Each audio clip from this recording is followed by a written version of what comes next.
83లో Telugu Desam party వచ్చినప్పుడు గిరిజన ప్రాంతంలో చదువులు లేకపోతే, టీచర్లకు క్వాలిఫికేషన్ లేకపోతే మైదానం నుంచి ఇక్కడికి వస్తా ఉంటే కాదు మీకే ఉద్యోగాలు ఇవ్వాలని ఆ రోజుట్లోనే ఇక్కడ ఉద్యోగాలు మీకే రిజర్వేషన్ చేసిన వ్యక్తి నందమూరి తారక రామారావు గారు.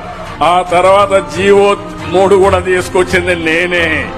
2 సార్లు ఈ జీవోలు పోగొట్టింది కూడా ఒకప్పుడు కాంగ్రెస్, తర్వాత వైఎస్ఆర్ కాంగ్రెస్ పార్టీ. ఏం జరిగిందో చరిత్ర మీరందరూ గుర్తుపెట్టుకోవాల్సింది.